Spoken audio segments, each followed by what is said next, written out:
Le Mali, le Mali est un pays démocratique qui est situé au sud du Sahara et qui est entouré par 7 pays, le Sénégal, la Guinée-Conakry, la Côte d'Ivoire, le Burkina Faso, le Niger, l'Algérie et la Mauritanie. Le Mali fait 1 241 000 km² à peu près pour 14 500 000 habitants à peu près.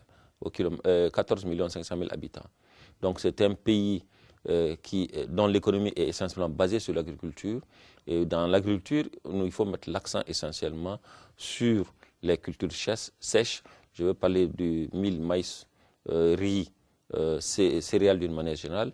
Et comme spéculation agricole, donc produits agricoles exportables, c'est essentiellement, et je dis bien essentiellement, le coton que le Mali produit.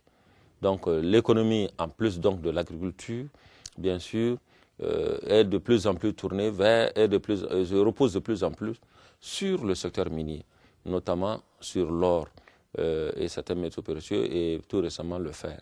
Donc aujourd'hui, le Mali quand même est le 3e pays producteur d'or après l'Afrique du Sud et le Ghana en Afrique.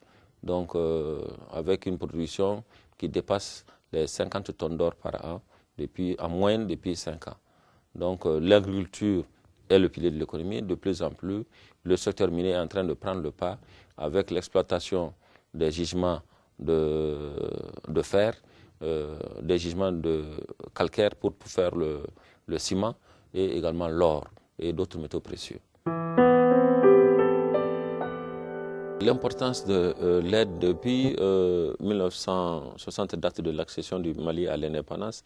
Le Mali a toujours bénéficié de l'appui, de l'aide de ses partenaires techniques et financiers. Mais ces aides ont évolué dans le temps. Et il faut reconnaître d'une manière générale que le volume global de l'aide a augmenté et de 1960 à nos jours. Mais il faut souligner aussi que les conditions d'octroi de l'aide également ont évolué. Alors, dans les années 60, l'aide, c'était essentiellement avec les pays occidentaux. La déclaration de Paris a été très positive.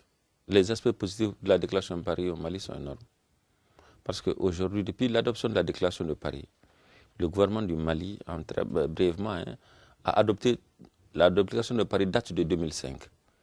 Aussitôt après, le gouvernement du Mali a pris les dispositions nécessaires et a adopté un document qu'on appelle Plan national d'action pour l'efficacité de l'aide, 2007-2009.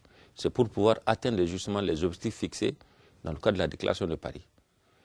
Et pour soutenir le gouvernement dans ses actions, les partenaires techniques et financiers également se sont organisés à travers un document qu'on appelle la stratégie commune d'assistance pays pour pouvoir appuyer le gouvernement dans l'atteinte des objectifs fixés à travers ce plan national d'action.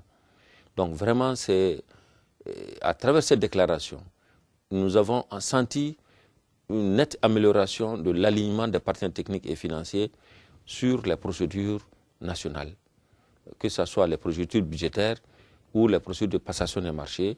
Il y a une amélioration. Donc il y a un dialogue mutuel entre le gouvernement et ses partenaires techniques et financiers. Vous voyez le progrès.